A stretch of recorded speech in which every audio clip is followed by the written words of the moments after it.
Welcome to the Heads Together podcast. That is what Angry Jazzy sounds like. I have recorded this podcast once already, and then I got a message from the amazing and wonderful Lena, my podcast editor, to say, Jill, there's no sound. Here's the thing, I don't script these episodes. I have a rough idea of what I want to talk about, but I don't script them. So here I am about to have another go at recording this episode. And you know why I'm so cross? Because the last one, I feel like it was really good. So I'm hoping this one is going to be equally as good for you. And now I'm letting go of that anger because these things happen. And I allow myself a little bit of a rant, and then we accept it for what it is. Get the head down, go again. So we're all good. We're all good. This week, I want to talk to you about putting relationships before algorithms. This is a really, really important one for you, particularly if you are one of those people who is getting frustrated with social media. And perhaps you're finding that you're just not getting the reach or the engagement or the traction that maybe you once did or that you were expecting to. Then this episode is for you, because I want us to really focus in on why we really use social media and what we really want to get out of it. Okay, let's dive in. Welcome to the Heads Together podcast. I'm Jill Mokes, and I am obsessed with cutting through the noise when it comes to growing your business. Each week, via intimate coaching conversations and inspirational stories, I share what it really takes to get the results you want in a way that feels right to you. I am all about attracting higher ticket opportunities, building authentic relationships, and creating the abundant, full-fat version of your dream business. I mean, how many of us have beavered away creating a light version of what we really want? The thing is, I honestly believe when you're outstanding at what you do, there is no limit to what you can achieve. So, are you ready to put our heads together and make it happen? Let's go.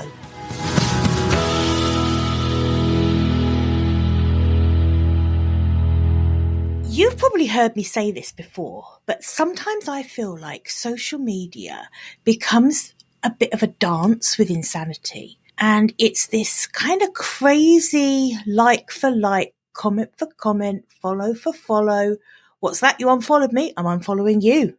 It's all a little bit disingenuous, a very surface level.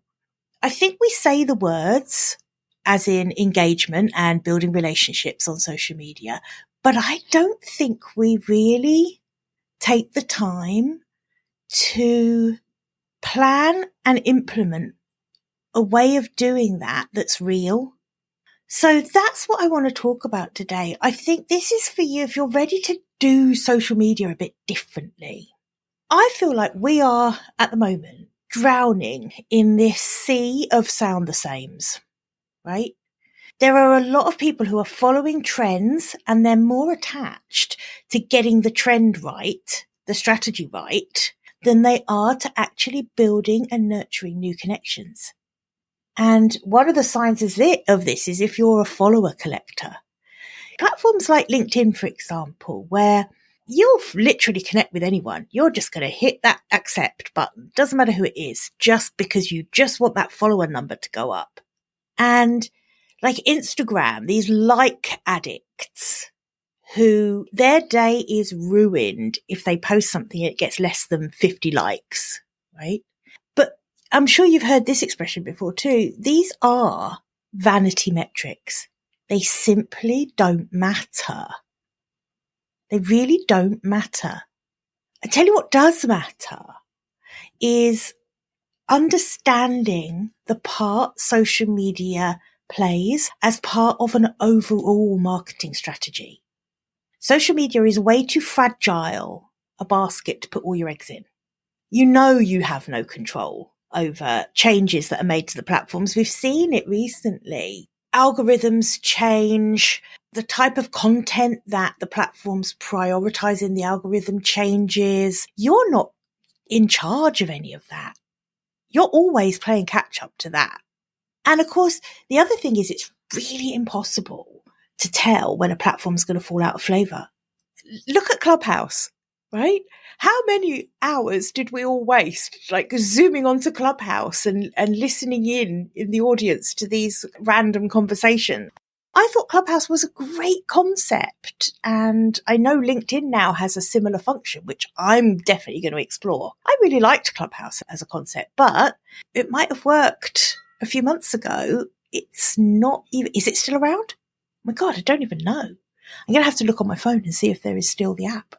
These things change. There's an ebb and flow to what works and what doesn't work on social media. If by work, we're talking about engagement levels, comments, likes, follows, those kind of things.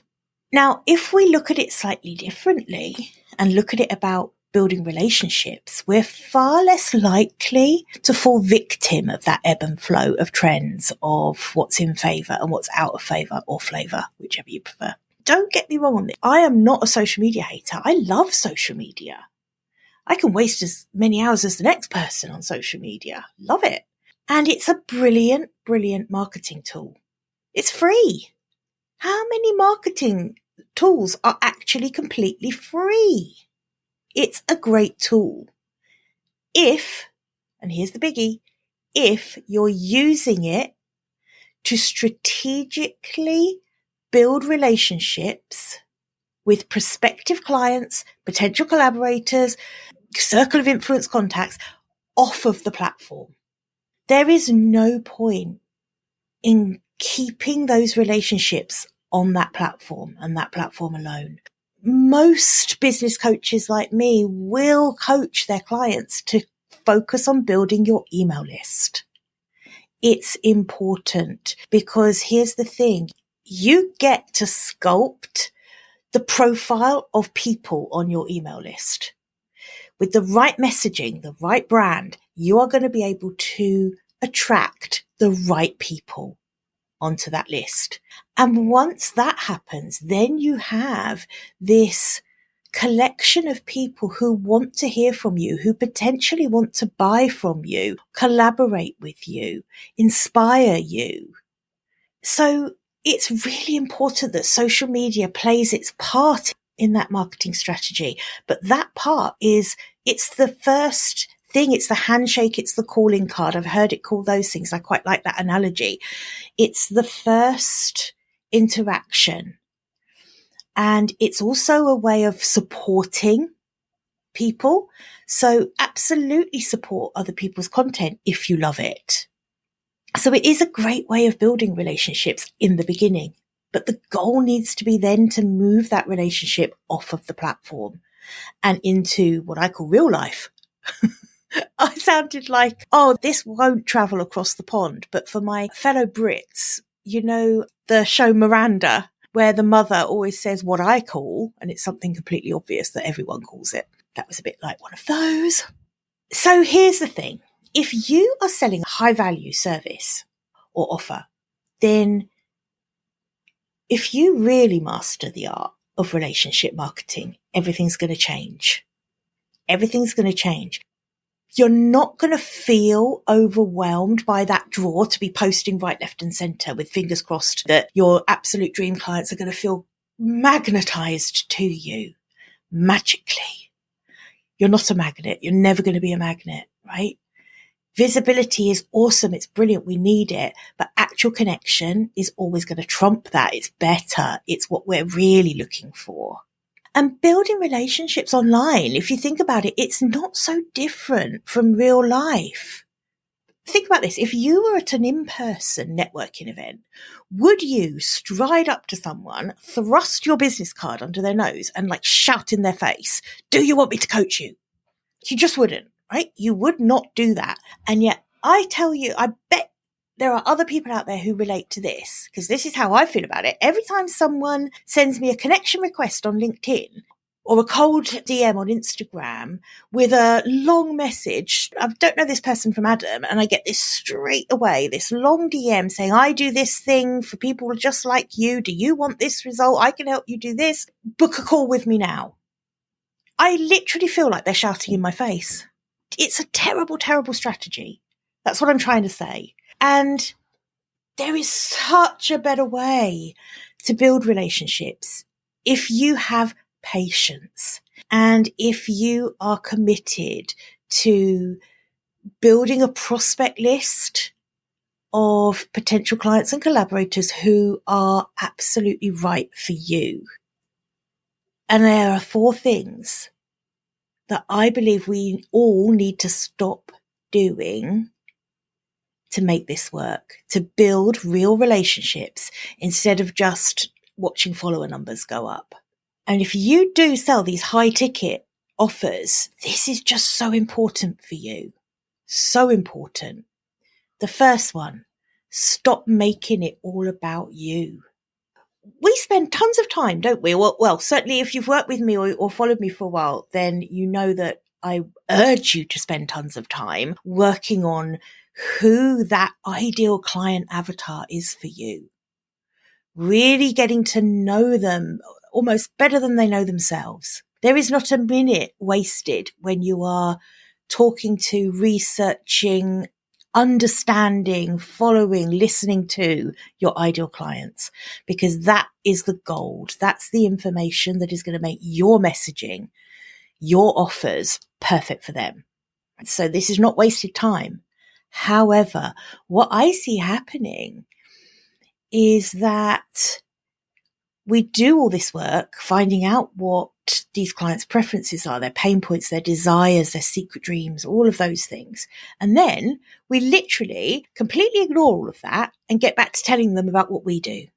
What I'd love you to do is go back over your posts for the last, couple of months and just have a look through and see how balanced you are on this. I think it's getting better. But I do think there is still a tendency to talk too much about ourselves. Our story is very popular at the moment, and I see people overdoing it. That's the truth. People are overdoing it. They've been told that storytelling puts the engagement up.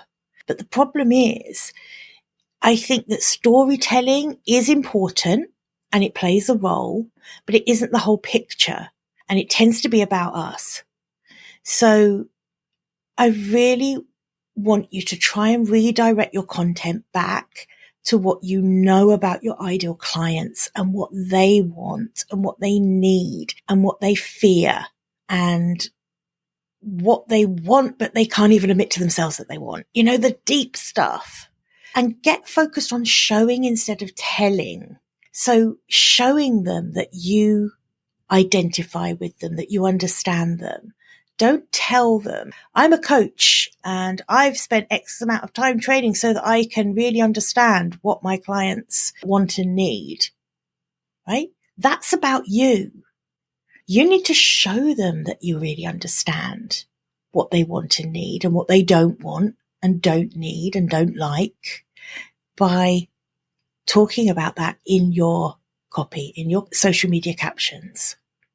Demonstrate your understanding of it by sharing value that either maybe it's something that addresses a pain point that you know they have, or maybe it's something that shines a light on solution that they might not have thought of before. There's got to be a better balance. And I think sharing about what you do needs to be less often than you probably think it does.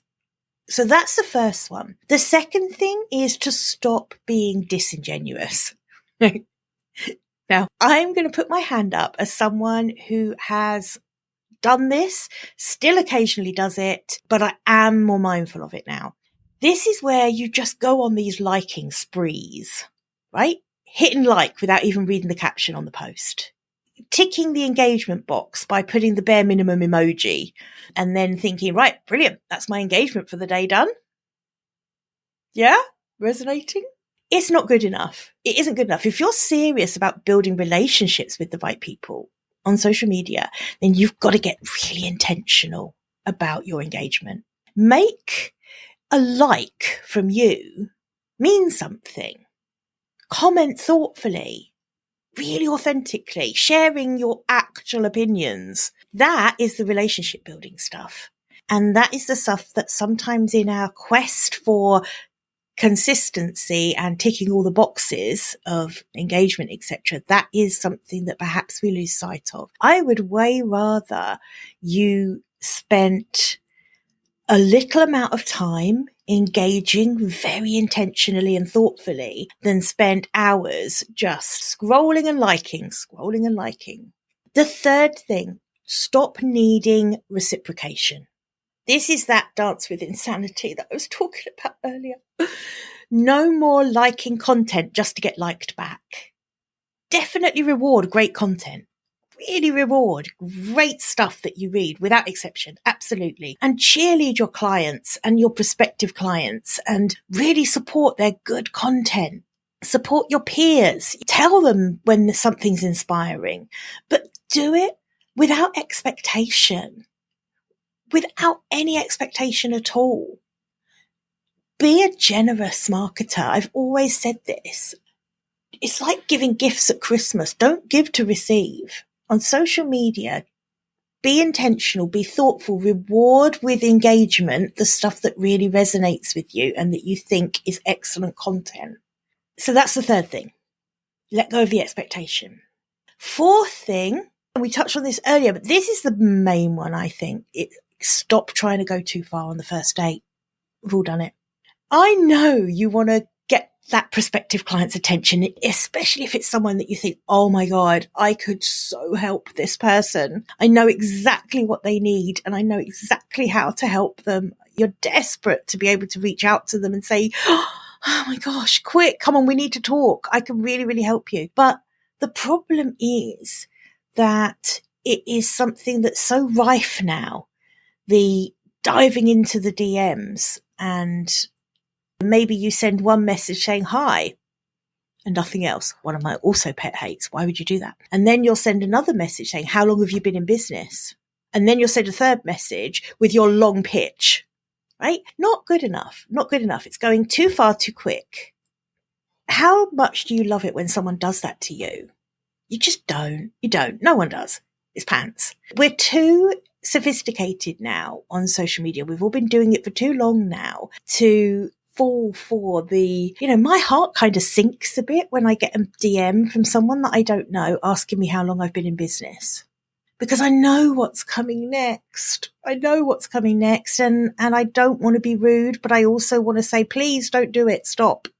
I know what's about to happen. I get it. It's hard to build a genuine relationship, but it doesn't happen straight away in the DMs. In my opinion, of course. I think it happens by being visible and supporting that person's content and commenting thoughtfully with intention, sharing your opinion, even if your opinion is different to theirs. That's how relationships build up. And the right time to move the conversation offline or into messages will reveal itself. That's the thing. If you're patient, it will be natural. It will feel completely natural to take the conversation into a private message or an email.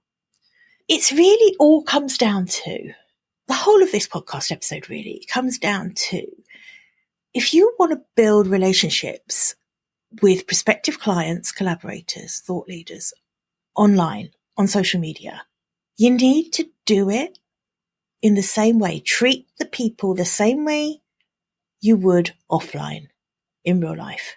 First of all, it starts with being someone that you would want a deeper connection with. And then it's about patience. It's about being genuine. It's about being generous. And it's about being interested in the other person and really demonstrating that.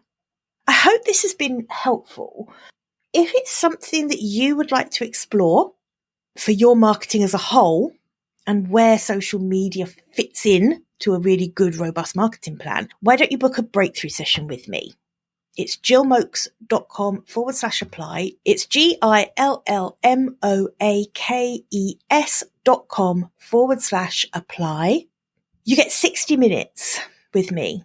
There's no charge. You get 60 minutes. There is an application process because I can't offer it to absolutely everyone who applies, but I do make as much time available as I can to do these sessions. So apply there. We can talk about how social media and relationship building can form a really significant part of your marketing. I hope that has helped. I feel like, so let me think. Was this as good as the first one I recorded? Yeah, I think this one might have been better. So maybe everything happens for a reason, and there was a reason there wasn't any sound on that recording. Who knows? Okay, until next week, bye for now. I hope you enjoyed this episode and that getting our heads together this week has filled your mind with what's possible. If you love the show, would you do me a massive favour, please? Would you leave a 5-star rating on Apple Podcasts? It would really help me put more heads together, reach more ears and expand more minds. Until next week, bye for now.